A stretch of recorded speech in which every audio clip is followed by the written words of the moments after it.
Todo mundo está vendo a tela aí?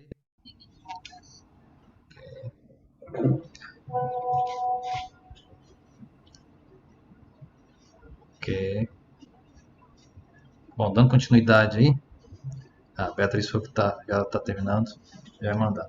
A gente ainda tinha falado muita coisa sobre a LDO, PPA, Lua, mas a gente ainda não ficou com um restinho em algumas coisas da Lua ainda para serem ditas, né? Então, eu espero que todos estejam me ouvindo bem aí. Se não, dá um salve aí. Sim, tá Tá, perfeito. beleza. Então vamos lá. Só resumidamente, né? Voltando aqui, onde nós na aula passada, e vocês acabaram de fazer o exercício aí falando sobre isso, a LOA, ela estima as receitas, né, que o governo espera arrecadar para que ela possa ter um planejamento dentro da Constituição e assim demandado pela Constituição no seu artigo 65, poder cumprir as despesas aí, e dessas despesas, desse planejamento todo, ela se divide em orçamento fiscal, da Seguridade Social e investimentos.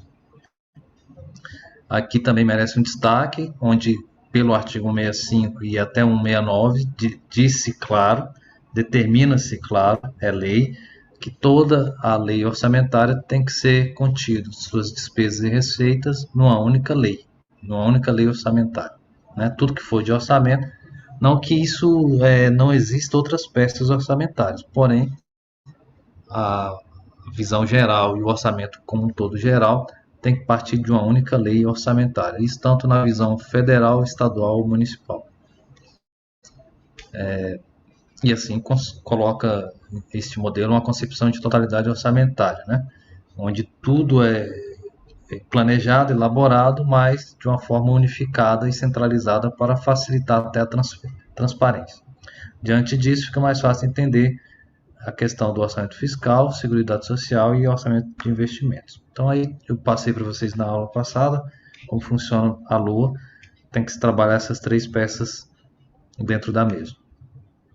Aqui já é matéria nova.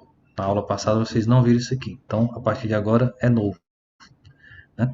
Que são as determinações dos limites para as despesas discricionárias, né? A partir da determinação das despesas obrigatórias, considerando os volumes das receitas e as metas de resultados, é possível calcular o montante para as chamadas despesas discricionárias. É aquela que o governo pode fazer alguma manobra ali e pagar ou não pagar, ou cortar ou não pagar, ou cortar, inclusive quando acontece o fato de que, não sei se vocês já ouviram falar aí, principalmente em prefeitura, o termo contingenciamento de orçamento, né? O prefeito contingenciou ali o recurso que estava previsto para a Secretaria de Cultura. Ele contingenciou, ele não cancelou ou cortou, ele contingenciou, ele segurou ali para ver se haverá uma arrecadação e dessa arrecadação possa se fazer usufruto futuramente ou não. No governo, graças a Deus, a gente não tem esse contingenciamento e já vai fazer um bom tempo, mesmo com todas essas dificuldades que nós estamos enfrentando aí na economia. Mas não houve esse contingenciamento. Há um corte linear que foi feito ano passado, por exemplo, no governo federal, onde o presidente da República cortou as emendas de relator geral, no montante de 9 bilhões de reais. Claro, repercutiu aí no estado do Rio Grande do Norte e com certeza em algum município também. Isso começa de cima e vai até embaixo. Às vezes o prefeito é obrigado a fazer isso. Mas cabe lembrar aqui, ressaltar muito bem nesse momento atual, que com todas as divergências orçamentárias que o país vem enfrentando, nunca se teve tanto recurso orçamentário, não digo financeiro, nós já sabemos um pouco da diferença, né? O que é um orçamento, o que é um financeiro, nos municípios. Nunca se teve tanto orçamento nos municípios. Desde o início da pandemia, o governo federal vem injetando muito recursos diretamente aos municípios e dando ao poder do prefeito local a gestão desses recursos públicos. Vale lembrar que existe outro fator que limita a margem de manobra da alocação das despesas, que é a vinculação de determinadas receitas a áreas ou tipos de despesas específicas. Às vezes tem uma situação que é, como é o caso aí que eu citei da pandemia, mas às vezes é uma erradicação de uma febre amarela ou de uma febre aftosa no gado, alguma coisa assim. Então, às vezes limita um pouco essa manobra porque a despesa discricionária ela acaba se tornando uma despesa constitucional, uma despesa que não pode ser cancelada. E muitas vezes ela não tem uma força da lei como tal, mas ela acaba se tornando uma coisa muito específica e meio complexa de se mexer. Esse fator condiciona previamente boa parte da destinação das despesas. Esse aspecto configura a chamada rigidez orçamentária, que caracteriza os orçamentos públicos no Brasil. Às vezes os municípios fazem tanta rigidez e tanta amarração, e as câmaras municipais votam dessa forma, não estou dizendo que é o caso de vocês, pode até ser, que fica inviável para o prefeito fazer até qualquer manobra orçamentária, o que viabiliza ele até de executar, de fato, seu orçamento. E hoje, querendo ou não, desculpa a expressão, mas é um fato, com o quarto poder chamado Ministério Público, muitos prefeitos às vezes nem conseguem executar mesmo. Exemplo é o índice que vocês mesmos falaram para mim, eu acho que na aula passada ou retrasada, de atingimento aí pelo Fundeb da educação. Né? Muitas prefeituras nem estão conseguindo atingir esses índices. Por quê? Porque já realmente tem muita regra, tem muita lei, mas pouca flexibilização nesse orçamento para tal. Isso é complicado. Bom,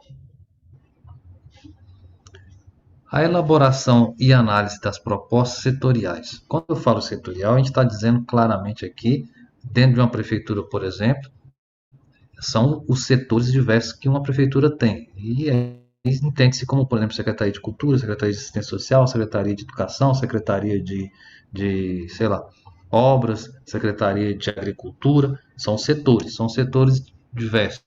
Isso, tanto na esfera federal, estadual e municipal, é tudo praticamente a mesma coisa. O que muda, às vezes, é que tem prefeitura que tem mais secretaria, tem prefeitura que tem menos secretaria, tem setores diferentes, tem setores, né? Cada um tem o seu desenho próprio, mas não foge à regra geral. Então, essas análises dessas propostas setoriais, elas têm que passar por uma elaboração também. Em paralelo, tendo em vista o enfoque programático, que já foi apresentado anteriormente, né, são feitas as propostas e definições qualitativas da programação orçamentária.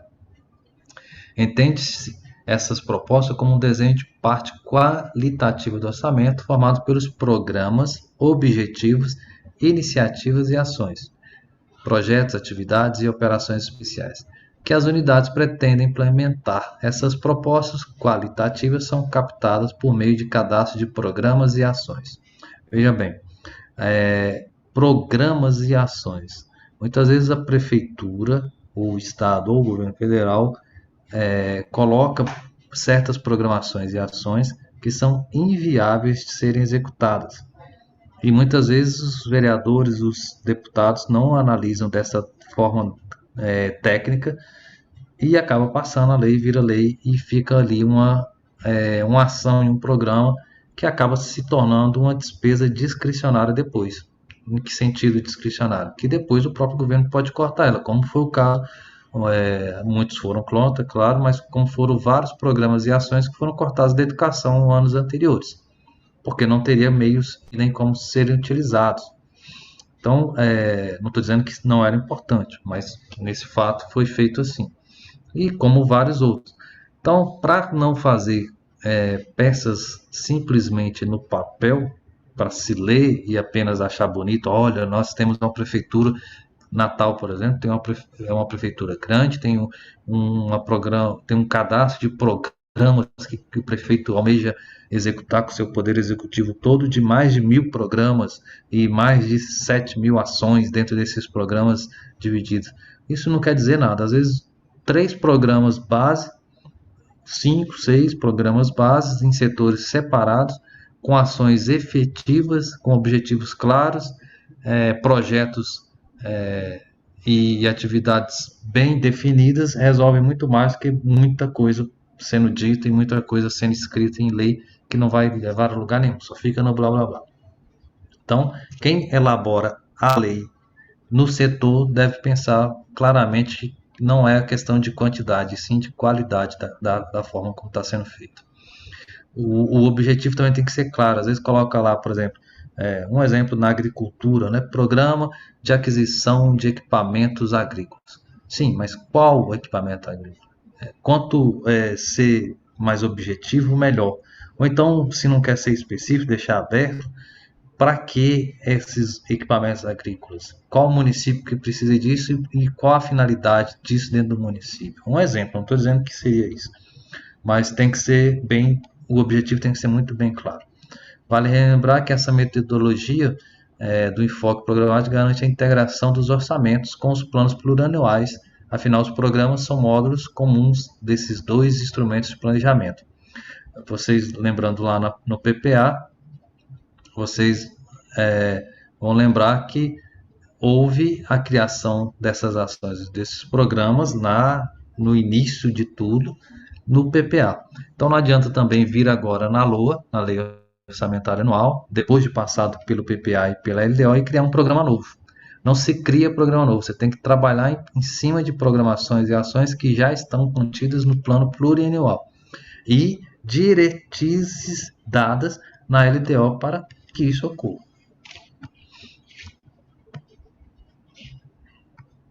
A partir da definição desse detalhamento do desenho da programação, é feito o detalhamento da proposta do setor. Né?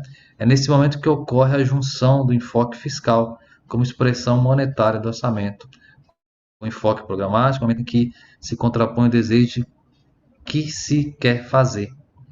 O que se quer fazer de fato? Como o que se pode fazer e com o que se fazer, o que vai ser alcançado de fato dentro da limitação financeira pelo que foi planejado aí pelo setor.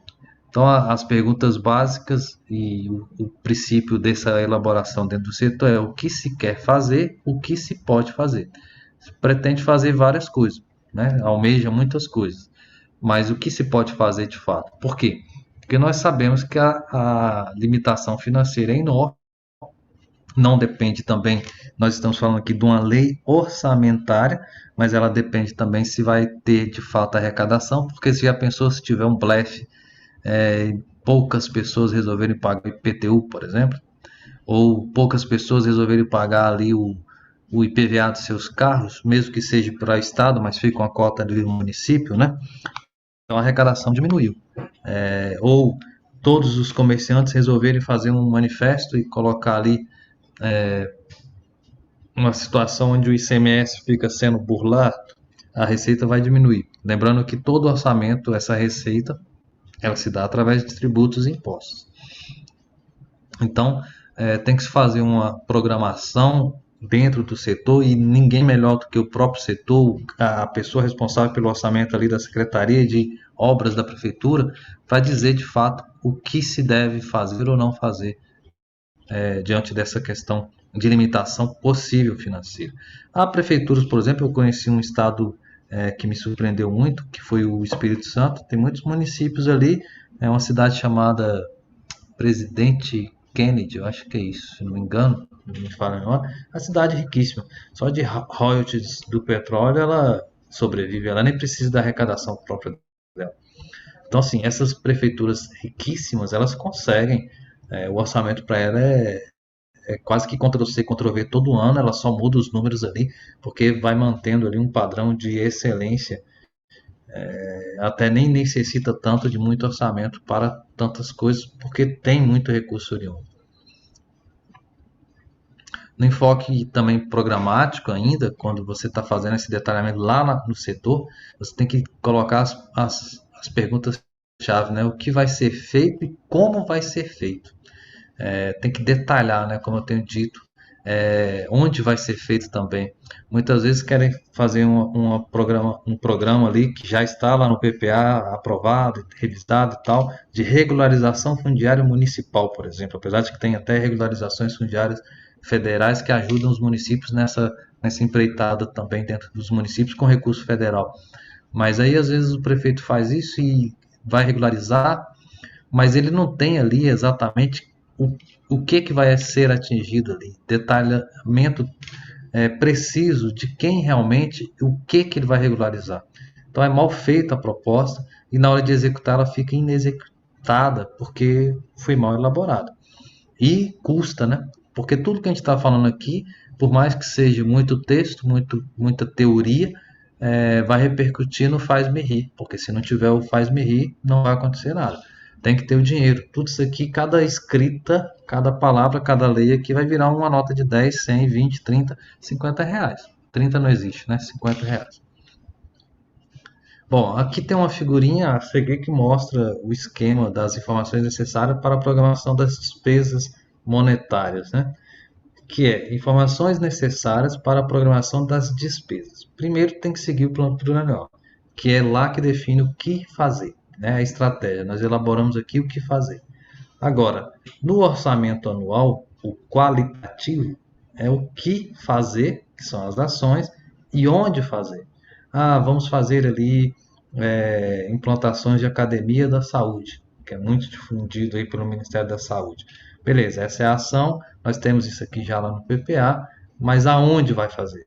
Às vezes você vai colocar uma academia de saúde num lugar que não tem a menor condição, nem tem dominalidade pública do terreno, porque tem outro programa que ainda não foi executado no pleito anterior, na gestão anterior ou na lei orçamentária anual anterior, por isso que é revisto anualmente todas essas leis, baseia-se na lei anterior para se fazer a posterior, principalmente o PPA.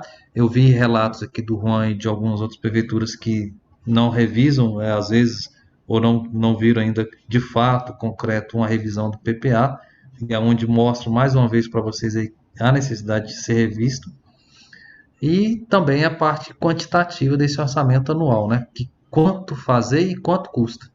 Ah, eu quero fazer as academias de saúde, beleza, quanto custa? Quanto vai custar isso? Se você for partir pelo órgão federal Ministério da Saúde, uma academia de saúde hoje é detalhada por regiões, norte, sul, sudeste, centro-oeste, cada região tem um valor, eu acho que no nordeste aí pro lado de vocês uma academia básica 120 mil inicial, mas se você for pegar um bom marceneiro não, serralheiro, uma boa empresa local, você faz por 40, 50 mil os equipamentos da mesma academia de saúde aqui do governo federal. Eu sei e falo com propriedade porque eu fiz isso dentro de Sete Lagoas com o próprio pessoal local lá, pegando, claro, o projeto básico e modelo aqui do governo federal, mas eu fiz por 35 mil na época, em Sete Lagoas, por exemplo, e coloquei vários, mas eu tive que alterar o plano plurianual, eu tive que vir ver todas essas ações e aonde de fato nós iríamos colocar essas academias, que é onde fazer, e ver quanto custaria isso. Ficou dentro do orçamento previsto e dentro da arrecadação que eu tinha para fazer isso aí, dentro da minha lei orçamentária daquele ano que estava em vigor. Bom, agora de praxe um nosso videozinho aqui para dar uma amenizada na teoria. Tá todo mundo vendo aí? Pode continuar? Pode continuar, Vou dar, professor. vou dar o play aqui, aí se tiver algum problema me avisa aqui que eu paro e tento arrumar.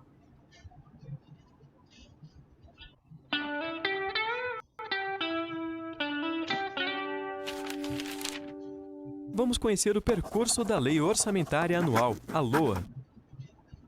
Lembra que para elaborar o Plano Plurianual, o PPA, os ministérios e órgãos dos poderes Executivo, Legislativo e Judiciário planejam suas propostas a partir de demandas dos estados e municípios? Com a Lei Orçamentária Anual é a mesma coisa. Por exemplo, se uma comunidade sofre com a seca, mas não possui recursos para construir um açude que ajudaria a minimizar o problema, a Prefeitura pode solicitar providências do governo federal. Assim como ocorre com o PPA, na elaboração do projeto da Lei Orçamentária Anual, o Ministério do Planejamento reúne e organiza todas as propostas dos demais ministérios e órgãos públicos e as envia para a Casa Civil da Presidência da República na forma de um projeto de lei. Só então o Presidente da República envia para o Congresso Nacional o projeto da Lei Orçamentária Anual, a LOA. Isso deve acontecer até 31 de agosto de cada ano. No Congresso, o projeto é encaminhado para a Comissão Mista de Orçamento, onde é discutido e alterado pelos parlamentares por meio de emendas. Segue então para o plenário do Congresso, onde é votado até o dia 22 de dezembro. A sociedade pode participar desse processo por meio de sugestões aos deputados e aos senadores e também por meio de audiências públicas. Um atraso na votação da Lei Orçamentária Anual não impede o Congresso de entrar em recesso, como acontece com a Lei de Diretrizes Orçamentárias, a LDO. Se os parlamentares não conseguirem concluir a votação da LOA até o final do ano, a liberação de recursos do orçamento seguirá as regras temporárias definidas na LDO. Aprovada a LOA, o Congresso devolve o texto ao Executivo para sanção do presidente e publicação da lei. Depois de publicada, a LOA começa a ser executada. É aí que começamos a ver os problemas da população serem resolvidos, os serviços públicos prestados e as obras realizadas. Mas isso só vai acontecer se a LOA tiver sido bem planejada e se os recursos forem bem aplicados. Por isso é importante a participação da sociedade, não só na discussão do projeto da Lei Orçamentária Anual, como também no acompanhamento da sua execução. Para mais vídeos da série Orçamento Fácil, Bom, isso aí foi só para elucidar melhor e vocês verem. Alguém me perguntou sobre recesso, né, de leis, se não for votar. Vocês viram aí que a LOA, se não for votada, continua. Os parlamentares aqui no governo federal entram em recesso, mas nas câmaras estaduais com certeza também. E no município também não é diferente. Porque, pela Constituição, o que vai valer é o que foi colocado na LDO.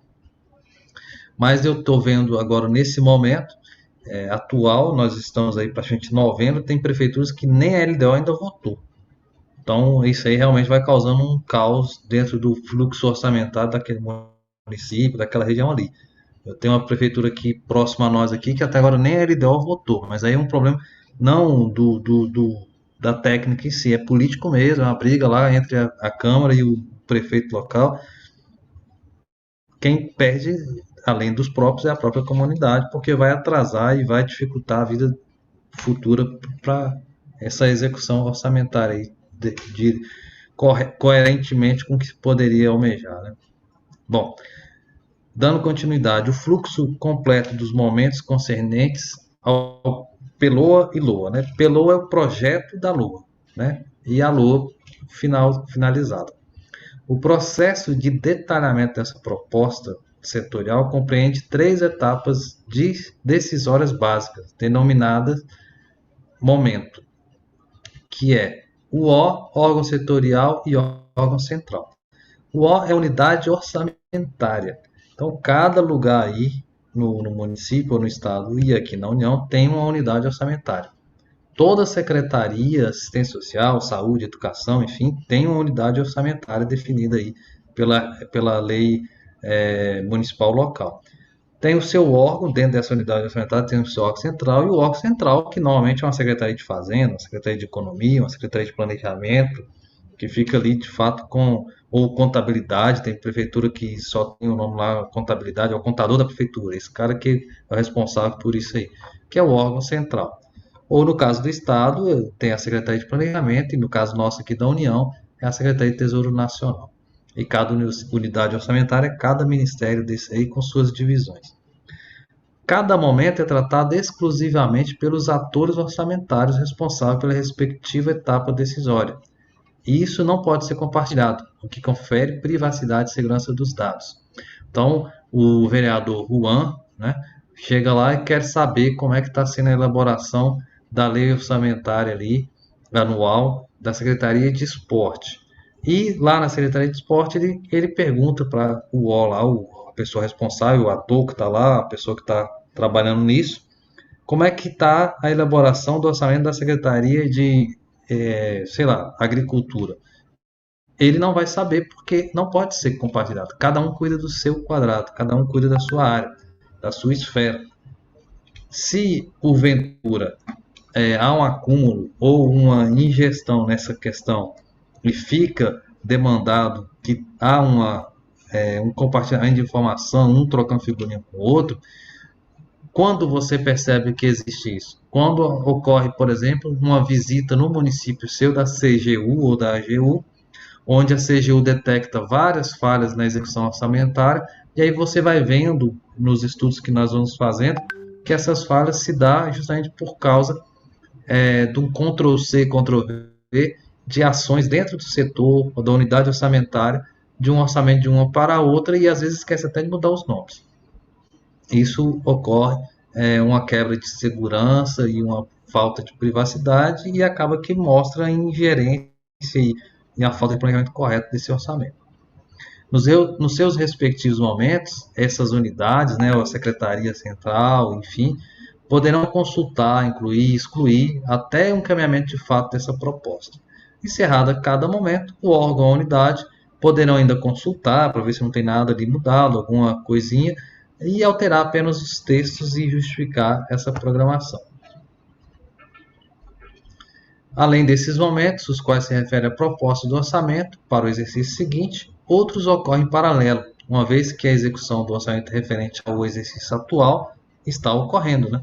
Então, nós estamos falando aqui na elaboração, o Poder Executivo está trabalhando ali na execução da LOA 2022, mas ele está executando a LOA 2021.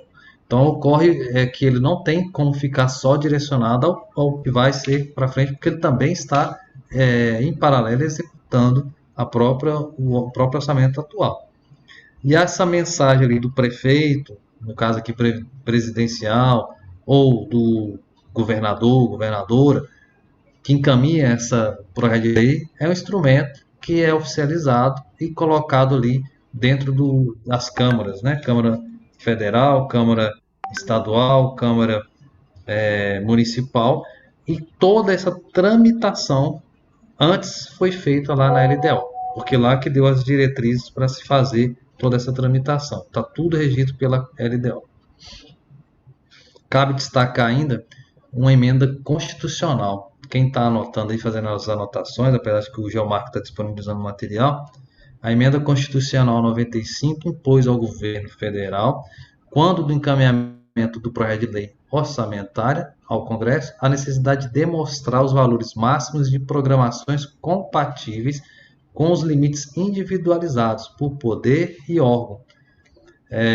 Mas isso não é só aqui não, isso é geral. Então, quando a governadora, né, do estado manda a lei para a Câmara Legislativa do Rio Grande do Norte, ela também tem que estar na lei essas demonstrativos individualizados por cada secretaria do estado, por cada secretaria ali e setor de cada estado, o poder, inclusive, pelo órgão. Assim como o prefeito tem que fazer a mesma coisa na secretaria municipal de vocês aí, para o Juan analisar lá, para os meninos analisarem nas câmaras de vereadores, tem que estar discriminado quanto que a Secretaria de Cultura, por exemplo, tem de orçamento previsto na Lei Orçamentária Anual, para que seja analisado. Isso está na Emenda Constitucional 95, de 2016, e também está calculado ali a forma de se fazer isso no parágrafo 1º do artigo 107 dessa mesma lei. E no 7º, no 8º e no 9º também. Bom, a integração... deixa eu só ver aqui se eu consigo. A integração entre execução orçamentária e financeira, isso é importante, né? Nós já falamos aqui que uma coisa é você ter o orçamento, outra coisa é você ter, de fato, as notas de 50 no bolso. A programação orçamentária e financeira, com definição de limites para movimentação e empenho para as liberações financeiras, procura garantir a integração entre as duas execuções. Veja bem, já ouviram falar sobre empenho? Uma coisa é eu empenhar, outra coisa é eu pagar, outra coisa é eu ter condições de pagar. Então, nesse momento agora, a gente vai começar a ver essa questão de empenho até, de fato, a liquidação e pagamento. O limite para empenhar, que é o crédito orçamentário, só deve ser liberado se há expectativa de que haverá realização da receita, que permita liberar o recurso financeiro. Então, a coisa é nós fazermos a lei orçamentária, orçamento. Outra coisa é eu, de fato, ter o limite para que isso possa ocorrer e eu possa vir a executar e pagar. Porque se eu não tiver arrecadação, como é que eu vou ter o dinheiro para pagar o que está descrito ali para mim poder empenhar e pagar? Então, só há empenho se eu tiver, de fato, uma expectativa mais próxima da realidade possível desse pagamento, mesmo que demore um pouco, ocorra com um prazo de execução. No momento que, né, você consegue liberar esse recurso para o empenho, que é o crédito orçamentário, no momento em que ocorre a liquidação, a despesa previamente que foi empenhada se torna líquida e certa porque a administração atestou que o serviço foi feito, o produto entregue. Portanto, foi gerado direito a pagamento. As pessoas confundem muito o governo, órgão público, com empresa privada. Você não faz nada no governo e já recebe imediatamente. Você tem que fazer, atestar que o serviço foi bem feito e só após a entrega do serviço é que você recebe, que é feito o pagamento. Justamente para dar esse fluxo e essa tramitação entre o orçamento e o financeiro. Você empenha, liquida esse empenho, que é a atestação, né, de realmente o serviço feito. Depois de liquidado, aí você paga. Uma forma simples de ver isso é você ter uma proposta aí para aquisição de um carro. Você faz os 3 orçamentos conforme a lei pede, né? Adquire o mais barato, dentro das especificações ali que foi colocadas. Depois que você compra esse carro, você pega a nota fiscal, atestando que o carro realmente foi compra, adquirido, tá ali, tá bonitinho. A nota fiscal tudo certinho. Aí depois que você pode, de fato, pagar ali o fornecedor esse equipamento, esse veículo. Ou qualquer outro equipamento que seja. No quadro a seguir, é possível verificar em que fase a integração entre a execução orçamentária com a financeira, além de distinguir o que pertence a cada um. Vamos ver aqui. Bom, aqui é um detalhamento de como funciona essa integração, né? A execução orçamentária, detalhamento. Nós temos a lei orçamentária, observe que na execução financeira não se executa nada, nós temos a lei. Esse quadro de detalhamento de despesa, que é o QDD, quem trabalha em prefeitura aí sabe muito bem o que eu estou falando, e mesmo em câmaras de vereadores também sabe. Quem não é ligado diretamente também deve saber mais ou menos o que significa isso. É exatamente o que está sendo dito. É um quadro detalhado de todas as despesas ali do município, do estado ou da União. Esse quadro ele é sempre requisitado quando você se almeja um financiamento, quando você se almeja aí a uma proposta por uma emenda ou uma proposta voluntária aqui dentro do governo federal. E aí você tem que apresentar esse quadro lá no SICOMV, no SIG-TV, na assistência social, e em várias outras programações necessárias. A programação é o limite para movimentação e empenho. Se houver o limite para liberações, né, expectativas financeiras, empenha-se. Aí há uma descentralização de crédito e também, obviamente, a parte financeira com os recursos. Então, os estágios, sim. Só uma dúvida, posso? Pode falar. Na assistência social, eu já vi o sistema SIG-TV. No caso ali, aquele sistema ali é o que é responsável para vir destinação de emendas federais, não é isso? Sim, é um sistema de transferências voluntárias. E, no caso, o representante do Poder Legislativo na Câmara Federal, ele faz um procedimento de envio, né, a destinação da emenda para o Ministério da Cidadania, ela libera para o município e através daquele SIG-TV que é feito a realização, não é isso? Exatamente. Mas certo. Nem tudo vai para o SIG-TV, algumas coisas vão direto para o SICOMV também. Certo. Principalmente porque é obras. Certo. No caso, quando é transporte, essas coisas, ou manutenção... Equipamentos e material permanente é SIG-TV. Obras, tipo CRAS, essas coisas maiores, vai para o SICOMV. Certo, entendi. Obrigado. Ou o valor também acima de 50 mil. Valores tipo 100 mil acima, vai tudo para o SICOMV, dependendo da instituição também. Eu vi lá que município porte pequeno é 50, porte maior, não sei se é média, é 100 mil e assim vai, sucessivamente. Uhum. E esse tipo de situação que nós estamos tratando aqui pode ser até um outro curso depois, porque é atrelado a isso, mas aí já é mais específico de cada setor, cada área. Mas Sem esse básico que vocês estão vendo aqui, vocês não conseguem operacionar lá e entender o que está se fazendo. Por isso que muita gente hoje, no Brasil, sem sombra de dúvida, tem dificuldades em executar e fazer as questões dentro desses sistemas, porque não tem o básico, não tem a base de um orçamento público federal ou municipal ou estadual para trabalhar com isso. Por É isso por, que fica batendo cabeça. é por isso que todos os anos é disponibilizado um guia de como é, gerenciar as emendas ou recursos da assistência social. Um guiazinho prático. Todos os anos eu vejo lá no site do Ministério, eu sempre baixo e dou uma lidazinha por cima. Sim, mas aí cabe observar, Carlos, e a todos, que mesmo que tenha os guias são preparados para, como tem vários outros, para pessoas que já estão no ramo do negócio e que já têm a base. O que eu estou dizendo é que muitas pessoas inseridas, principalmente, não estou desfazendo de ninguém, claro, são inseridas nas prefeituras, nos órgãos, sem ter a base de conhecimento. Por isso que um curso como esse é muito válido. Vocês vão ver até o final que muita coisa foi passada. Se você pegar todo o material que já tem com vocês, vocês vão ver a riqueza de informação base, porque sem a base não adianta, seu telhado vai cair logo logo. De tudo que eu estou falando aí, alguém quer falar mais alguma coisa? É exatamente. Tanto que eu já estudei o PPA, LDO e LOA, mas assim, aprofundar dessa forma está sendo uma oportunidade grande.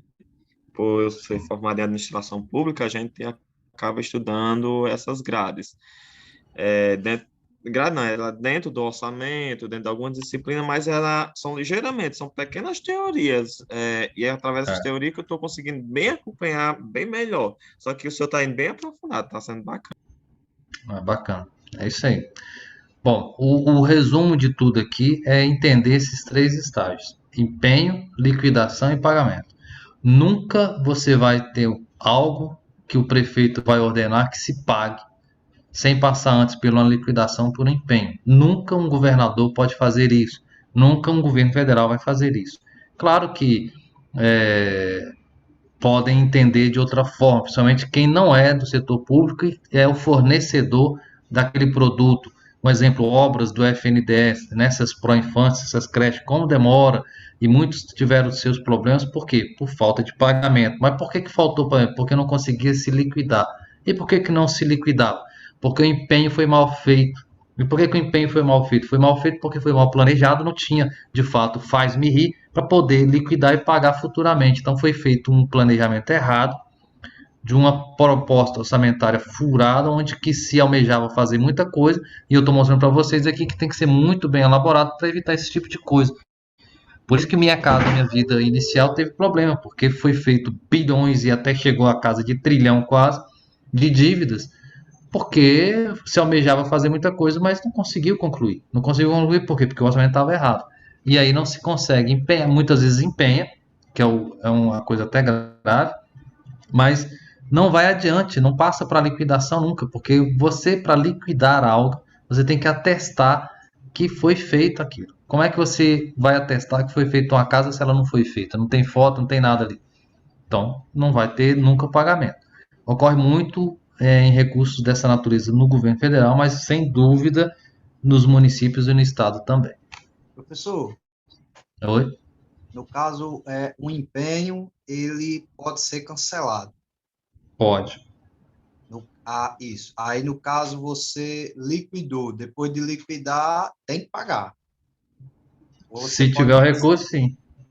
se tiver o recurso, né? Se não tiver, tem que ter uma excelente justificativa e aí cabe recurso judicial e aí vai ter aquela novela toda. Eu já vi casos de liquidações serem canceladas. Professor, Alguns, geralmente, pode falar. Hum? Pode alguns, falar. alguns contadores aqui da região, eu converso com eles muito, eles me dizem sobre a questão, iniciando até do empenho. Ele diz, o empenho, ele pode ser cancelado. Agora sim, não é aconselhável você cancelar tanto empenho, não. É Não é, interessante não é aconselhável porque mostra exatamente a falha do processo da lei orçamentária que foi criada e aprovada. isso. É sempre bom você empenhar e seguir o trecho correto, né? Empenhou, Sim, liquidou, pagou, para sim. não chamar a atenção dos órgãos fiscalizadores externos, né? Eles até também, alguns procuradores, eles comentam a respeito dos diários oficiais do município, né? Aqui no Rio Grande do Sim, Norte, as prefeituras usam o diário da FEMURN, que é a Federação dos Municípios do Rio Grande do Norte. Então, a certo. FEMURN ela publica o diário de todos os municípios. Mas alguns municípios, no decorrer da semana, eu acompanho o diário toda sexta-feira, eu faço o balanço da semana toda, e eu vejo que alguns municípios publicam muitas erratas. Os próprios procuradores também eles aconselham que não se publique tanta errata, não. Preste atenção na hora que for publicar no diário Mas ainda para... bem que faz a errata, né? O pior é se ficar errado, sem errata. Não, exato. Assim, é lógico que é melhor evitar e fazer certo logo, mas se tem muito errado, ainda que bom que o prefeito não está tendo essa preocupação de fazer e reconhecer o erro. O ruim é continuar errado, como era antigamente. É dado. Pode falar, Kelly. Você ia falar? Isso, a questão dos empenhos, eles são muito comum a gente ver uma publicidade maior quando se há uma troca de governos. Tipo, o prefeito saiu, entrou um prefeito novo. E quando ele não é da base de apoio. Aí, geralmente, o prefeito na campanha dá uma estourada grande na máquina e empenha as despesas, aí fica folha de pagamento empenhada, fica fornecedores empenhados, fica o O montante constitucional. aí vai jogando para frente, né? E sempre se torna, por um lado, publicidade para o prefeito novo que entra, que diz que vai pagar as contas, e para o outro que saiu fica com essa questão de responder processos até que haja um julgamento final. É muito comum essa questão do empenho aqui na nossa região quando acontece isso. Na maioria das vezes, quando se há uma troca de gestores, há esse problema de empenho, porque empenha muita despesa e também não apresenta sequer uma fonte de receita, né, para Que não fazer a se prestação. deve, que pelo que vocês estudaram até aqui, pela LDO e pelo PPA, não se empenha, principalmente na LDO, sem ter fonte de receita, né? Então, não se deve empenhar sem fonte de receita. Você tem que apresentar. Como é que você cria uma despesa sem ter receita? E o empenho, ele, mal intencionado, ele provoca, inclusive, ações judiciais seríssimas contra a gestão pública por causa disso. Porque vai empenhando a torta de direito, principalmente na troca de governo, como você citou aí, e depois o próximo tem que vir cancelando tudo, porque realmente ele não tem nem como pagar. Dá esses sabores sempre. Bom, mas o geralzão é isso aí: empenho, liquidou e pagou. Ainda continuando sobre isso, a programação, né, orçamentária se realiza em 3 níveis distintos, sempre do órgão central e os de programações financeiras e as unidades orçamentárias. Eu tô falando de forma mais rápida, abrangente, porque aqui está muito restrito ao governo federal, mas eu estou tentando levar a realidade de vocês aí. No caso aqui, a programação central seria uma secretaria de Fazenda e Municipal, os setoriais, cada secretaria municipal, e dentro dessa secretaria, quem é a unidade orçamentária dela, certo? Cabe à Secretaria de Orçamento Federal, que é o órgão central, a aprovação do limite de movimento de empenho. No caso aí, quem limita os empenhos e a movimentação toda orçamentária é cada Secretaria de Fazenda ou Economia de seu município ou do estado. Ele é que tem na sua competência elaboração dessa lei e ele que coloca ali os limites para cada setor. Cada órgão, né, setorial de planejamento e orçamento, observados os limites desse movimento de empenho, aprova os limites de empenho de cada uma das suas unidades. Né? Por exemplo, tem lá a Secretaria de, sei lá, de Saúde. Aí a Secretaria de Saúde coloca lá suas unidades lá da UPA, das UBS, da, sei lá, Academia de Saúde, dos seus órgãos descentralizados, e ele vai limitando. Para as UPAs, a gente vai ter aqui um limite de 1 bilhão, 1 milhão por ano nesse ano de 2021 para execução e tal. Isso tudo não é da cabeça da gente, ninguém foi que elaborou isso do nada, tem uma regra, tem uma metodologia, né, que foi trabalhada no artigo 10º do decreto 93.872 de 86. De lá para cá sempre vai seguindo ali essa metodologia onde se coloca esses limites nas dotações orçamentárias de cada uma das autorizações que vão ser dadas na lei orçamentária anual. Então, depois vocês podem pegar esse decreto lá, dar uma olhada nele, para vocês verem por que está sendo desenhado até hoje dessa forma. Bom, ocorre também a questão de cada unidade, né, dentro da execução já ela faz aí sua competência, que é as licitações, as contratações, os empenhos, as liquidações e os pagamentos no decorrer da execução, cabendo ainda encaminhar sempre aos órgãos setoriais o cronograma desses empenhos e os projetos da atividade do seu cargo. Né? Normal, por exemplo, eu costumo dizer que se a prefeitura tivesse condição municipal, né, colocar um órgão ou uma secretaria que seja com um setor responsável só para essas execuções, seria mais viável ele ser o centralizador de tudo. Né? Eu tinha, por exemplo, uma centralização de projetos e recursos orçamentários, tanto de emendas como de recursos próprios do município, centralizados dentro de uma subsecretaria da Secretaria de Planejamento Local, onde o rapaz que ficava lá, que hoje também muitas prefeituras utilizam o nome de GMC, que é o Gestor Municipal de Convênios e Contratos de Repasse, que foi instituído por Dilma Rousseff no seu governo em 2015, se não me falha, não, 2009, na verdade, junto com o Caixa Econômica, já se falava disso, mas em 2015 ela reforçou e colocou, logo lá no início, claro, no início do ano, 2015, 2014, 2013, já tinha essa figura de GMC. E esse Gestor Municipal de Convênio e Contrato de Repasse, ele valida tudo isso aí junto com os órgãos, né? O gestor ele é responsável para fazer um cronograma. Olha, a Secretaria do Meio Ambiente tem que ver a regularização ali, a licença ambiental de um lugar X do município tal, para que se possa fazer lá talvez uma praça, um negócio. Para isso tem que ter uma liquidação, um empenho, uma liquidação e um pagamento X do orçamento que estava previsto no orçamento desse ano. E aí esses projetos, as atividades ficam de competência dessa centralização dentro do município. Eu acho que quase todo município hoje trabalha mais ou menos assim. E por que isso? Porque está partindo de cima para baixo. O modelo de centralização das coisas é aqui do federal.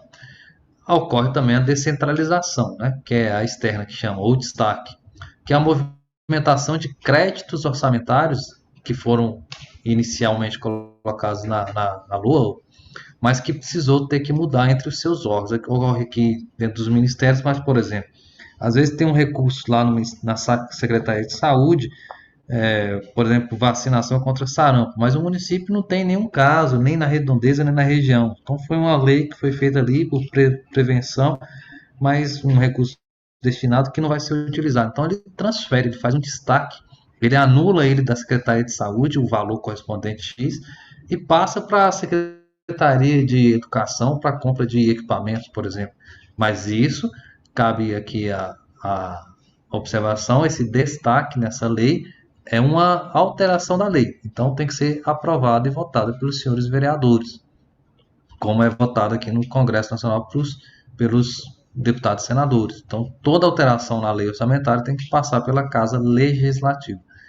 A descentralização interna não, já é uma provisão, né, uma questão entre uma movimentação interna dentro do próprio órgão, dentro da Secretaria de Saúde municipal, ou estadual ou federal, no caso aqui o Ministério, eu quero tirar de uma área responsável por UPA, passar para a UBS agora. Pode fazer isso aí, não precisa falar com a Câmara não. Isso é uma movimentação interna. Porém, claro, tem que ser dado transparência e tem que se colocar as portarias publicadas ali, ou os decretos que seja, no diário oficial, municipal, estadual ou federal. Aqui, né, podemos visualizar os tipos de créditos orçamentários entre cada unidade administrativa. Então, o órgão central aqui sofre, entenda, o governo federal, mas no seu caso aí seria a sua Secretaria de Fazenda ou Economia Local, ou Planejamento, Contabilidade, enfim. Cada órgão, né, Ministério ABC, no caso aqui poderia ser Secretaria de Agricultura, Secretaria de Fazenda, Secretaria de Educação, Secretaria de Cultura, enfim, né, cada secretaria aqui, os ministérios. Então, entre a SOF aí e as secretarias, eu tenho que fazer uma dotação, ou seja, eu coloco recurso para eles, eu doto eles com essa lei orçamentária ali de recurso. Eu falo, olha, no Ministério A que está aí na figura, poderia ser a Secretaria de Obras de um município, vai ter 1 milhão para execução de obras no orçamento desse ano previsto, na lei. Deixa eu fechar aqui. Na secretaria, no Ministério B, Secretaria de Agricultura. Então vai ter dotação de 3 milhões e assim por diante. Entre eles, Ministério A, Ministério B, tá vendo aí, ó, destaque. Faz-se destaque. Você pode transferir um recurso de um para o outro, mas para isso precisa da aprovação da Câmara de Vereadores, da Câmara Legislativa Estadual ou aqui a federal. Dentro deles tem os seus órgãos, as UGs que falam, né? Por exemplo, dentro do Ministério A, que poderia ser, por exemplo, a Secretaria de Agricultura do município de Natal. A Secretaria de Agricultura de Natal tem as suas unidades gestoras, a UG aí, tá vendo? Essa UG pode ser, por exemplo, a Secretaria de Agricultura tem lá Subsecretaria de Regularização Fundiária ou Subsecretaria de Apoio Técnico Agropecuário. Entre essas UGs, você pode fazer movimentação do recurso de uma para a outra de acordo com a execução, chama-se provisão. Isso ocorre sem precisar de passar pelas câmaras, né? E também tem a questão da administração indireta, que eu posso passar direto de uma secretaria via destaque para uma empresa de administração direta. Por exemplo, às vezes um município tem uma companhia de desenvolvimento urbano, era uma autarquia, uma administração direta. Então, o Ministério lá, sei lá, de obras passa direto para ela, ou a Secretaria de Obras passa direto para ela. Mas esse destaque que fala tem que passar pela Câmara, tem que ser alterado, porque vai alterar a lei. Esse aqui não se altera a lei como um todo, altera-se só internamente dentro daquele que já está destacado dentro da lei como um todo. Ok? Bom, a programação financeira se realiza em 3 níveis, né, distintos, também já foi falado, a gente estava no orçamentário, mas é programação financeira, órgão setorial e também as unidades gestoras. Cabe à Secretaria do Tesouro Nacional, ou no caso aí, cada Secretaria de Economia Local, a aprovação do limite global de pagamentos de cada ministério ou órgão equivalente. Não sei se vocês acompanham o Diário Oficial da União, mas se vocês acompanharem o Diário Oficial da União, que deve também seguir o mesmo modelo aí no estado ou nos municípios, no início de cada bimestre ou trimestre, o nosso ministro da Economia, ele coloca lá na Secretaria de Orçamento Público Federal, a SOF, ela publica no Diário Oficial da União os limites de pagamento de cada órgão. Aí tem lá todos os ministérios, Ministério da Agricultura, Presidência da República, Câmara Federal, Senado Federal, tribunais, Ministério Público, todos lá. E aí ele tem os limites de que se pode, até quanto se pode pagar naquele mês, naquele período que ele coloca lá. E isso é transparente, certo? Tendo em vista o montante de dotações previstos no fluxo de caixa do Tesouro Nacional. No caso aí, esse Tesouro Nacional também é sua Secretaria de Economia Local aí. Devendo observar do ponto de vista orçamentário o quantitativo das dotações, que podem ser alterados pelos créditos adicionais, e o comportamento das execuções orçamentárias e, do ponto de vista financeiro, as restituições de receitas, benefícios fiscais e montantes inscritos em restos a pagar, para alterar os limites globais de pagamento. Bom, aqui falou-se em restos a pagar.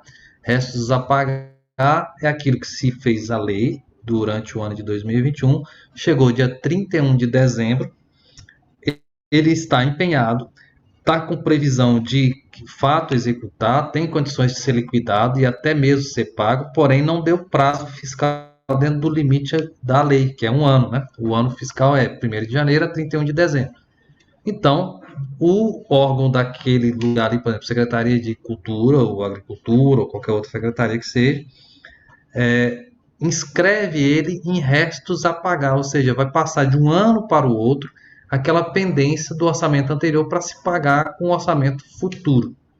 Infelizmente, aqui na União, não sei se nos municípios está assim, gerou-se já agora uma bola de neve. Isso é a mesma coisa que está protelando a dívida. Não se termina, por isso que hoje em dia, quando você tem obras, principalmente com a União, você não pode passar de 2 anos sem ter dado as caras para execução, porque se você não executar, é cancelado.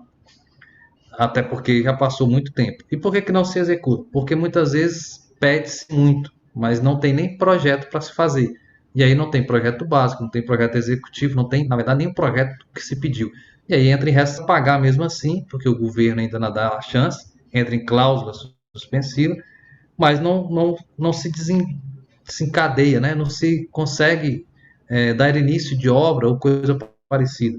E aí chega 2 anos, começou isso com Dilma, ela que começou a fazer o decreto de restos a pagar, anulando essas obras e esses empenhos feitos sem menor perspectiva de terra, que é uma boa, foi um excelente tacada de certa forma, porque senão ficariam aqueles museus orçamentários sem finalidade nenhuma, mas com tudo isso ainda nós estamos ainda na casa de trilhão de restos a pagar.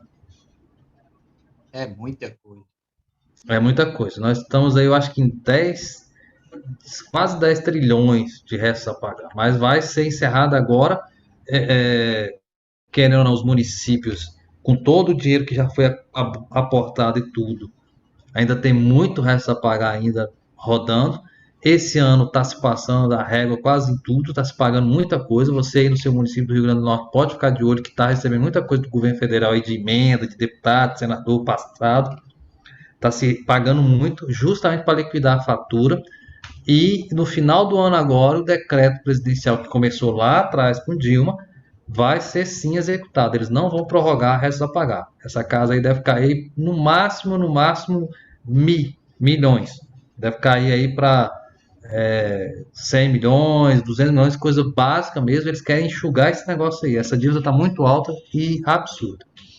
Professor, só aqui no município, nessa parte das emendas voltadas para a área da saúde, teve que devolver uma parte porque atingiu o teto. Por isso. É o que eu falei, pede, não tem como executar e depois fica aí nessa situação horrível.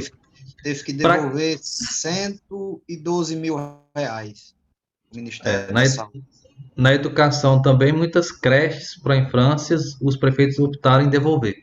Porque como eles estão com dinheiro em caixa, tem a condição de devolver agora, porque se não devolver e incorrer de ficar tentando executar algo que não vai conseguir, vai gerando juro, correção monetária, quando for ver, está num valor que nem ele mesmo dá conta de pagar mais.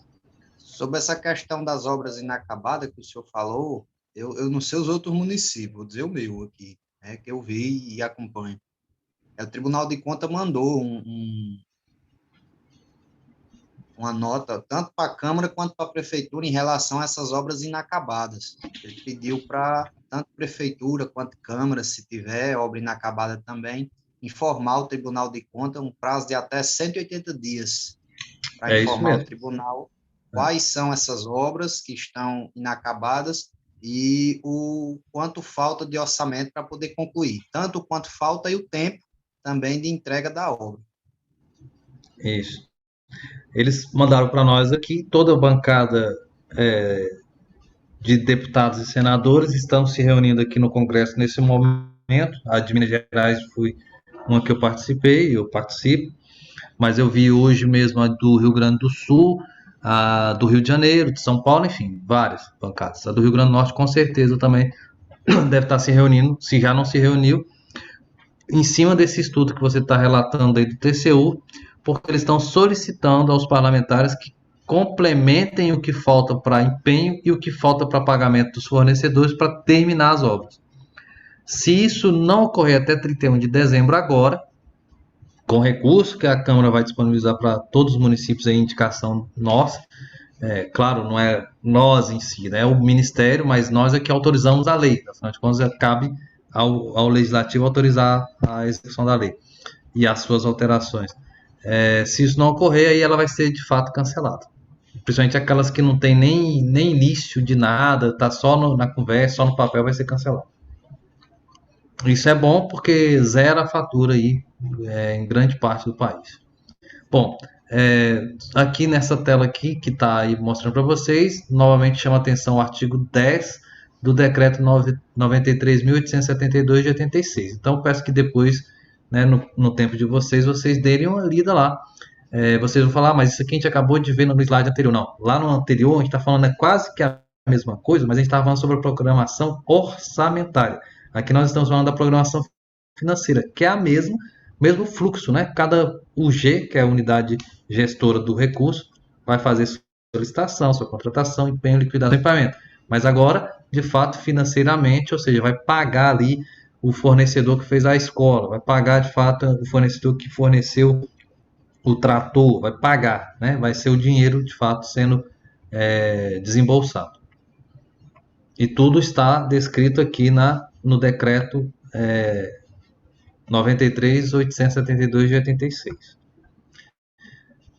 Bom, cota é a primeira fase da movimentação dos recursos, realizada em consonância com o cronograma de desembolso, que foi aprovado inclusive pelo STN. Esses recursos são colocados à disposição dos órgãos setoriais de programação financeira. Aqui está citando o intra-CIAF, mas é uma questão de sistemas, cada estado tem o seu sistema, e o CIAF é o geral do país, né? Mas esse sistema, que é a cota única, né? Conta única do Tesouro Nacional, ela é mantida pelo Banco Central. Então, ela é utilizada de maneira centralizada, responsável, e todos os órgãos da administração pública passam pelo CIAF. Então, lá nós conseguimos controlar todo o recurso que entra, sai, movimenta e tudo. Tudo é feito por lá. Inclusive, todo centavo que entra e sai do município A, B, C ou D. Todos o hemisfério e todo o território nacional aqui.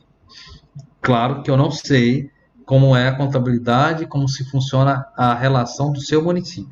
Mas o seu município ele é obrigado, dentro da sistemática que eles têm, em comum acordo com o Estado, pelos tribunais de contas do Estado, e também da União, através do RREO, RGF, aqueles relatórios mensais, bimestrais, trimestrais, a gente tem toda essa informação aí.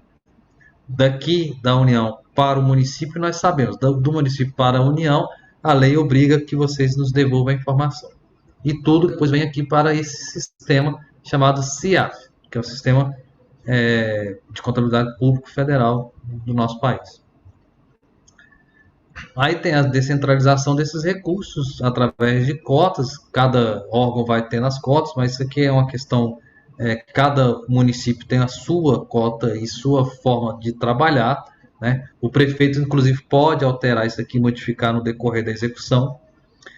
Tem um recurso que tem que passar ali para a Secretaria de Agricultura do município de Caicó, porém vamos ter que diminuir um pouco do que ia passar, porque não entrou a receita de outro lugar lá e a gente tem que aumentar a cota de recursos financeiros para a Secretaria de Saúde diante da pandemia lá. Bom, ele vai alterar ali o repasse, isso aí não precisa nem de lei para isso, ele só simplesmente não vai liberar o recurso naquele momento. Mas isso dando razão e vazão num decreto ou numa publicação no Diário Oficial. Aí cabe à Câmara fiscalizar, né? Então aqui é a mesma coisa do que a gente tinha dito com relação ao orçamento, no caso ali nas transferências entre setores do orçamento, e aqui no caso é financeiro. Então quando a SOF aqui entenda, por exemplo, a Secretaria Municipal de Fazenda sua e local, ela vai passar o recurso financeiro para a Secretaria de Cultura, no Ministério A, por exemplo, Ministério B, Secretaria de Esporte, e no Ministério C, que pode ser Secretaria de, sei lá, Obras, né? Quando ele passa esse recurso, ele coloca o recurso para cada secretaria, de fato, poder fazer seus pagamentos. Cada secretaria, entre elas, se quiser mudar o recurso, por exemplo, a Secretaria de Agricultura recebeu 1 milhão aqui para pagar os tratores, mas o fornecedor não entregou. E a Secretaria aqui de Saúde está precisando desse recurso, que já tinha sido transferido para a Secretaria de Agricultura, mas como vai ter um atraso, não vai ser executado agora, eu quero passar ele lá para a Secretaria de Saúde, que está precisando urgentemente para comprar as vacinas e está sem o dinheiro. Então ele vai fazer um repasse. Essa transferência da agricultura para a saúde, a Câmara de Vereadores tem que estar ciente. Ela tem que autorizar essa transferência aqui desse financeiro para cá, de um para outro, assim como aconteceu lá no destaque. Não sei se vocês estão conseguindo entender o que eu estou falando e comparar os gráficos que parecem serem similares, mas uma coisa é orçamento e outra coisa é o financeiro. Nós estamos falando aqui do financeiro. que seguem a mesma situação, né? Entre, por exemplo, Secretaria de Saúde, aí de deixar de atender ali a UBS e atender as UPAs, né, que é as UGI, entre eles passar o recurso, não precisa de alteração, porém é o subrepasse que fala. Mas entre eles, aí sim tem que alterar a lei lá, porque a contabilidade vai estar furada e tem que prestar conta devidamente do recurso que foi empenhado para essa finalidade. E vamos lá mais um videozinho aí para não só ficar na teoria. Se tiver com problema de volume, o som me avisa.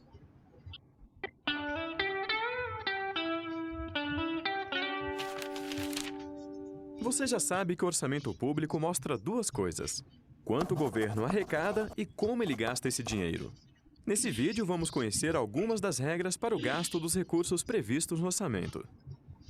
Para começar, é importante que você saiba que nem todo o dinheiro que o governo arrecada vem da cobrança de tributos.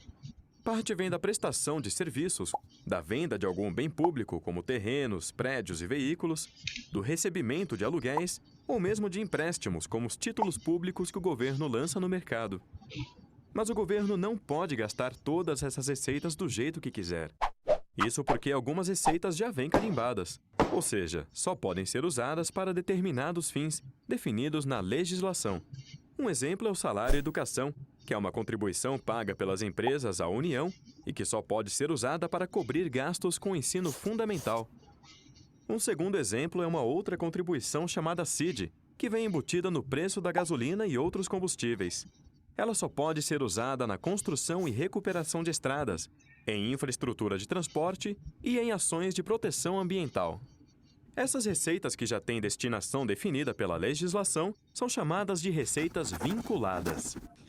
Existem ainda receitas que, mesmo não sendo vinculadas, devem ser destinadas em parte a determinados gastos definidos na Constituição. Por exemplo, o governo é obrigado a destinar para a educação 18% de tudo que arrecada com impostos. Você sabia disso? E tem mais uma coisa que é importante. O governo só pode realizar uma despesa que esteja prevista no orçamento. Isso você já sabe. Mas o que talvez você não saiba é que o fato de um determinado gasto estar no orçamento não garante que ele será necessariamente realizado. Isso porque o orçamento brasileiro é considerado autorizativo, ou seja, o Congresso autoriza a realização dos gastos quando aprova o orçamento.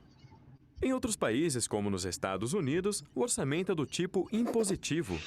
Lá, para deixar de fazer um gasto previsto no orçamento, o governo é obrigado a apresentar suas justificativas ao Congresso, que pode aceitar ou não.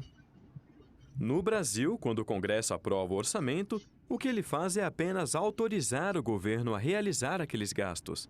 Ele não obriga que sejam realizados, com exceção, é claro, das despesas obrigatórias, que não são poucas, e dos gastos mínimos em certas áreas, de que falamos há pouco. Para mais vídeos da série Orçamento Fácil... Bom, aqui, na verdade, né, resume bem o que eu falei até então, que nem tudo que se autoriza necessariamente tem que ser pago, né, que é a questão do empenho. Nós temos hoje a figura alterada na Constituição, que é o orçamento impositivo, oriundo de emendas parlamentares, e agora inclusive das bancadas, e por ter sido incluído bancadas federais, e o volume são muito maiores, chegou num consenso de diminuir esses valores, que por sinal ficaram de forma, assim, para muitos, muito errado, porque o Rio Grande do Norte é um tamanho X, vai receber o mesmo valor que um estado como São Paulo, que tem o dobro, talvez o triplo de municípios e o tamanho do Rio Grande do Norte. Não querendo, de fato, discriminar o Rio Grande do Norte, mas, por exemplo, o Acre tem 16 municípios, vai receber o mesmo valor que o Rio Grande do Norte. É o que ficou definido na regra. E esse orçamento, essas emendas de bancadas e também dos deputados e senadores impositivas, essas do governo não tem como mexer e cancelar, elas acabam se tornando meio que de fato obrigatórias. Porém, há de se entender que existem artigos dentro da própria lei que foi criado o impositivo, esse dispositivo de impositividade, colocando ali a forma deles deixar de ser positivo. Em que casos? Chama-se por impedimentos técnicos. Às vezes você aí no seu município me apresenta uma proposta aqui, um projeto, mas não finaliza ele, esse projeto está mal feito, não tem como executar e não consegue mostrar para o Ministério gestor que vai executar isso no finalmente a funcionalidade e complementação desse projeto. Ele é impedido tecnicamente, porque está falho o seu projeto. Se eu não conseguir resolver e sanar esse impedimento técnico, ele simplesmente cai, deixa de ser um orçamento impositivo e volta para o governo federal, mesmo sendo emenda, como um orçamento sem ser impositivo, volta a ser autorizativo. E aí cabe ao governo cancelar ou não, porque ele pode muito bem fazer isso. Na maioria das vezes, quando não sana esse impedimento técnico, ele é cancelado. Nós tivemos logo no início desse orçamento impositivo muitos parlamentares frustrados com isso. Inclusive o senador de vocês aí, Garibaldi Alves. Ele perdeu alguns recursos por isso, porque os municípios que ele colocou não conseguiram atender o projeto que eles mesmos pediram. E aí deixou de ser impositivo, voltou a ser um orçamento comum, e nesse comum, diante de tantas necessidades maiores que o governo tinha no momento, cancelou-se e perdeu-se o recurso. Esse vídeo é muito bem ilustrativo, mostra exatamente essas receitas vinculadas, que acabam que se tornam meio que obrigatórias, tirando as constitucionais obrigatórias. Então fica meio que muito difícil, muitas vezes, o povo e os vereadores, e, enfim, a sociedade como um todo, exigir do governo que se faça algo. Mas você recebeu 100 mil reais na conta lá da saúde, e ele não consegue, às vezes, nem expressar e nem explicar para a sociedade por que ele não pode gastar como eles acham que deveriam gastar. Às vezes querem lá, sei lá, comprar um equipamento X e ele falou, eu não posso comprar, porque ela já é vinculada a certa atividade. E, de fato, é. Ocorre muito isso em municípios. Bom, outro videozinho para ilustrar bem aqui até agora o que foi falado. Agora é da despesa.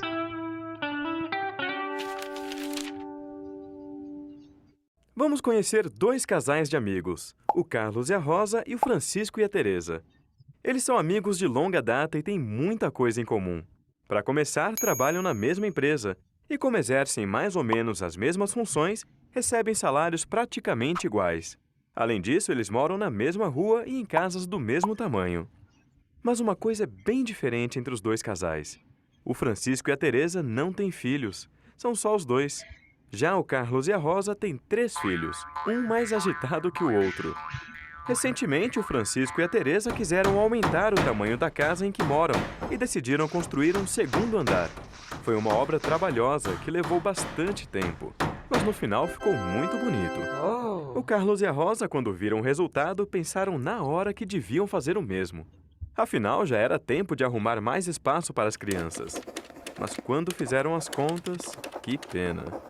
O dinheiro que ganhavam não era suficiente. Mas como então Francisco e a Teresa conseguiram aumentar a casa se o salário deles é o mesmo do Carlos e da Rosa? Não é difícil responder, não é mesmo? O Carlos e a Rosa têm 3 filhos. As despesas deles são muito maiores do que as do Francisco e da Teresa. Eles têm gastos que os vizinhos não têm, como a escola, por exemplo. E outros gastos pesam mais no orçamento, como o supermercado, a luz, o gás. Por isso, sobra pouco para outras despesas, como fazer melhorias na casa. Com o orçamento público é parecido. Apesar de arrecadar dinheiro com a cobrança de tributos, o governo não pode gastar esse dinheiro como quiser. Existem algumas despesas que são obrigatórias, que o governo não pode deixar de fazer. É o caso do pagamento da dívida pública, dos salários dos servidores, das aposentadorias, de benefícios como o auxílio-maternidade e auxílio-doença, das transferências que a Constituição define para estados e municípios, entre outras. Quando essas despesas obrigatórias aumentam muito, sobra pouco para fazer outros gastos que também são importantes para o desenvolvimento do país, como o financiamento de pesquisas científicas, a melhoria do ensino, a modernização de hospitais, a construção de estradas. Esses gastos que são tão importantes, mas não são obrigatórios, têm um nome esquisito. São chamados pelos especialistas de despesas discricionárias. O que acontece com o nosso orçamento público é exatamente isso. Os gastos obrigatórios deixam pouca margem para as outras despesas, que são aquelas em que o governo pode decidir o que fazer. E aí fica como um cobertor curto. Se a gente esquenta a cabeça, esfria os pés. Se esquenta os pés, esfria a cabeça. Para aumentar esse cobertor, ou seja, para ampliar as despesas discricionárias e investir na infraestrutura do país, é importante calibrar bem as despesas obrigatórias e garantir a aplicação eficiente e eficaz dos recursos que sobram. Porque se isso não for feito, a alternativa que resta é cobrar mais imposto. Portanto, no orçamento público não existe mágica. Se algumas despesas não estão sendo feitas, é porque os recursos estão sendo direcionados para outros gastos ou podem não estar sendo bem aplicados. Cabe a nós acompanhar essas decisões. Para mais vídeos da série Orçamento. Muito bem, né? Muito bem explicado aí tudo que a gente acabou de falar. E também aqui coloco um adendo, né, a mais. Hoje, no município, de fato, diante de todos os governos que nós passamos, esse poder de decisão do gasto, de fato, está mais, vamos colocar assim, mais fácil de ser trabalhado pelo poder executivo local do que aqui na União. Hoje a União ela está muito assim, de certa forma, com dificuldades em se trabalhar diante a impositividade que está se colocando no orçamento. Nós já temos as emendas aí de deputados e senadores como impositivo, claro, é um percentual ali, mas já é um recurso.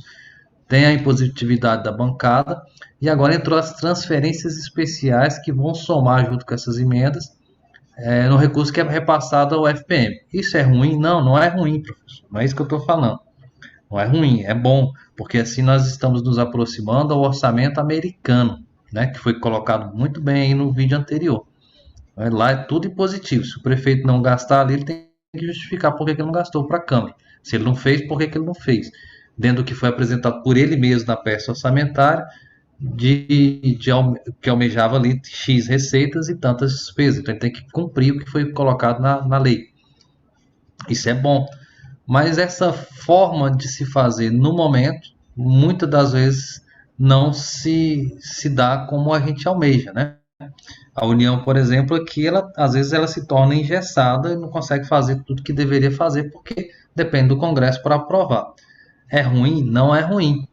O que é ruim? É ruim porque nem todo parlamentar, nem todo vereador, nem todo deputado distrital e estadual tem a mesma visão comum de que unindo ali, fazendo uma votação correta e dando essa autorização correta, é o melhor. Todo mundo quer puxar a sardinha para o seu lado. Então, às vezes, cada um tem um desejo, cada um quer atender um grupo, cada um quer fazer isso, e aí por isso que não funciona.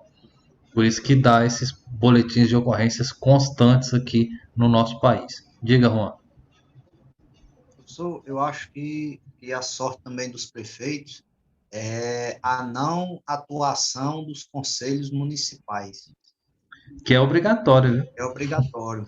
Aqui mesmo. Quando a CGU fizer uma visita aí mais forte, vocês vão ver o bicho pegar. Pois é, porque aqui mesmo eu tiro por experiência própria. Os conselhos, Muito bem colocado, viu, Juan? Muito bem colocado. Eu já tive problema com o Conselho de Desenvolvimento Urbano. O que esse conselho tem que fazer? Todo município tem que ter. São as edificações. Vai construir uma casa, aí tem um plano diretor do município, que é obrigatório também por lei, né? Ou tem uma legislação local ali, do próprio CREA, junto com o CREA local, dizendo que casas só podem ter, por exemplo, 3 andares. Aí chega um sujeito de uma cidade distante, às vezes até de outro estado, constrói um prédio de 7 andares e fica por isso mesmo, porque tem poder, tem dinheiro, mas está errado. Um exemplo. Mas por que o prefeito deixou, deu a licitação, deu a liberação, deu o alvará e tal, Secretaria de Obras e tal? Porque ele não fez o que a legislação, até federal, manda fazer, que é ouvir o Conselho Municipal, que tem que deliberar sobre isso. Por menor que seja, mas ele tem que deliberar sobre isso primeiro, para depois passar na Câmara, a Câmara aprovou, aí sim que pode se construir, ou não. Pode continuar. Teve até no mandato passado, teve uns 2 vereadores que bateu de frente comigo porque teve um projeto Um foi até da educação que veio, e eu disse que não ia apresentar voto, não era nem para o presidente colocar em pauta, porque não teve a aprovação do Conselho Municipal da Educação, nem do Conselho dos Professores. Então, eu não ia votar no projeto sem ter tido essa aprovação. Eu Claro. quis ganhar tempo e acabei ganhando. Tanto ganhei tempo, como que o projeto, o Conselho se reuniu, eles não sabiam desse projeto, o Conselho se reuniu, reprovou, eles constaram em ata, que eu disse, olha, não adianta só vocês se reunir e bater boca com nenhuma conversa calçada. Tem que fazer a ata para que essa ata seja apresentada no Poder Legislativo e também no Poder Executivo, vocês sendo contra esse projeto. E sendo contra o projeto, nem para votação o presidente vai colocar. O Verdade. Conselho reprovou. Aqui, professor, no município, eu acho que é o dos professores, o do Fundeb, que ainda funciona, o de saúde, a rede SUAS, da assistência, É e porque o os da tribunais estão em e o da cima desses aí. e o da É. Previdência Própria, que aqui a Uhum. gente tem RPPS, Regime Próprio de Previdência. Mas aí tem ainda do meio ambiente, tem ainda esses de obras, tem vários outros conselhos que são formados. Esse estudo tem agora no papel. Papel, É, é isso aí. no papel. Ô, Juan, lá vou eu aqui entrando. Mas atualmente eu estou presidente do Conselho de Assistência, e é bem interessante quando a gente entra no Conselho de Assistência, porque eu já tenho uma noção um pouco de orçamento, né? E todo ano é mandado diversas propostas para o Conselho de Assistência. Nós temos a aprovação dos demonstrativos, com que foi gasto o dinheiro, temos o plano de ação e temos o que vai ser gasto. São as aprovações deliberativas do Conselho, essas reuniões sempre é mais constantes. Fora isso, se tiver uma obra, se tiver novo recurso para ser implementado na assistência, todos eles passam pelo o Conselho Municipal de Assistência. Vocês E são qual município seu, cara? Paraná. Ah, bom. Então esse está de exemplo. Todos eles sempre passam pelo Conselho. Não há praticamente até uma reforma do CRAS, quando tem que passar pelo Conselho de Assistência. Isso mesmo. Bom, deixa eu ver se tem outro videozinho aí para a gente terminar aqui a aula de hoje. Vamos conhecer dois casais de amigos, Isso o aqui é o Carlos e a Rosa e o Francisco que a gente já passou.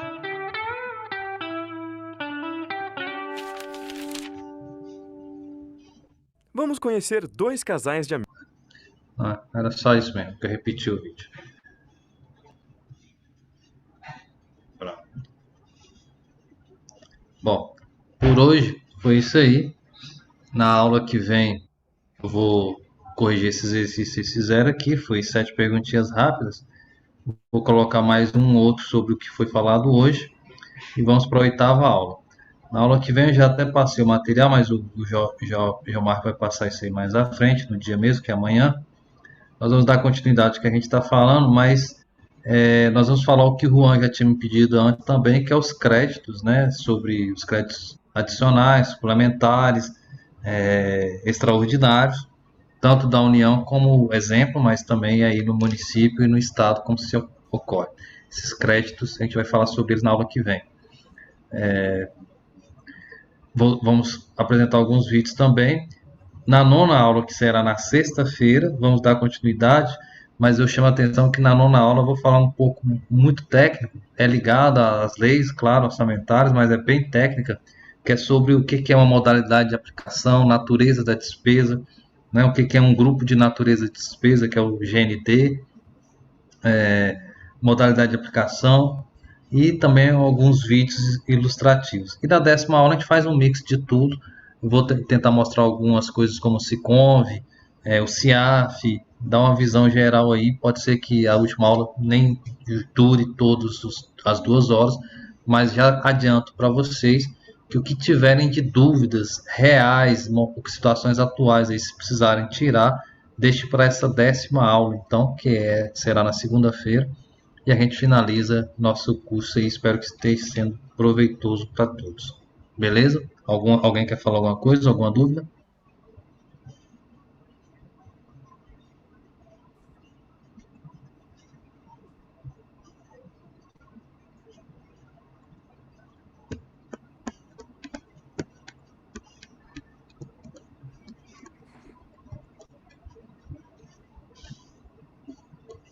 Acho que não, né, professor? Vamos tirar Pelo jeito, a não. nossa foto, né? A aula Quando fala assim, ou não entenderam nada, ou então realmente tá tudo ok. a Dizendo aula a bem Joyce, tá dada é tudo. assim mesmo. Tá Só tudo fixa ok, professor. mesmo. Graças a Deus. Tem que abrir as câmeras aí pra gente tirar uma fotinha. Tá tudo bem aí, Sinara? É, tudo bem, né, Michel? Eita, Juan, O velho, eu tô Anse brincando hoje, ó. tá onde, menino? Tá em Guadalupe, ó. Aê, macho. O melhor investimento foi esse chapéu aqui, porque o calor aqui, a pancada tá fogo. O sol aqui em Recife, 40 graus. Não é de bronzear, não, é de tostar os couro. Ixi, É Aí o eu queria, quê? mas tá quente o mesmo. Aqui em chapéu, Natal tá pesado também, viu?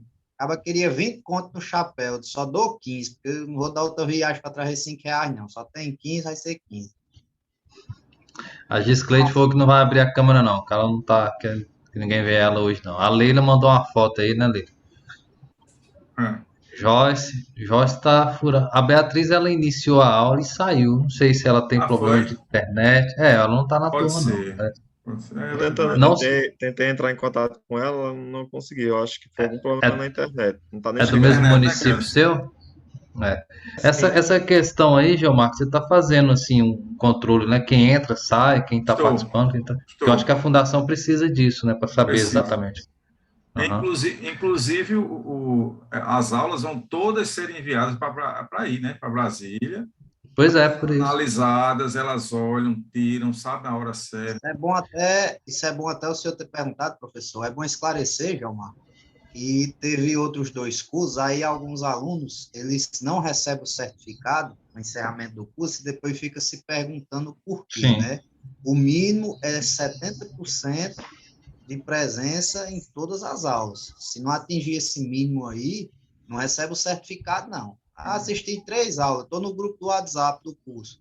Não adianta, se não Adianta não. tiver 70% de presença, não recebe o certificado. Aí não tem choro, não tem vela, não tem É, propina, porque, não tem nada. porque é um curso, assim, de certa forma, muito bem elaborado pela fundação, não só isso, como todos que ela faz. E ela também é controlada, né? Tem um Ministério Público que olha todas as ações da fundação, Exato. sai aí do Geomark aí, do estado do Rio Grande do Norte, do município de vocês, vem para Brasília, Brasília tem que prestar conta, tanto nos tribunais. Então, assim, é uma coisa séria, é uma coisa, né, bem feita, nada de forma de qualquer jeito, nem não. É tudo bem elaborado. Então, cabe a cada um levar afinco aí, né, para o melhor aprendizado. Mas vamos lá. O pessoal não quer abrir as telas aí, vamos tirar com quem está aqui. Beleza? Eu vou tirar aqui. Deixa eu colocar. Hot print. Sinara, eu vou tirar de novo porque você mexeu sua câmera aí. Senão você ia sair meio de ladas. Pera aí. Tá. Deixa eu só ver aqui agora se eu mando lá pro Geomar, que antes de perder o clipe aqui. Geomar. Beleza. Pronto, foi. Deu certo? Pronto, eu vou colocar no grupo daqui a pouco. Boa noite para vocês. Amanhã então, 7 Até horas. amanhã, se Deus quiser, né? Se Deus Se quiser. Deus quiser, tá tudo certo. Amanhã Da eu minha parte coloco o material da aula de amanhã. é melhor. Né? E vai ter mais algum exercício aqui para o nono, para sexta-feira? Eu vou tentar colocar para sexta-feira. Amanhã eu vou pular. Pronto, tá Amanhã a bom. gente vai direto para aula, tá bom? Tá joia. Tá bom, professor. Até amanhã. Valeu, Qualquer coisa, tem abraço. mais Até ordem, amanhã. viu? Igualmente, às horas. Tchau. Fechar aqui. Gutenberg não pode abrir a câmera. Tá bom, Gutenberg. Boa Tá joia. noite. Abraço.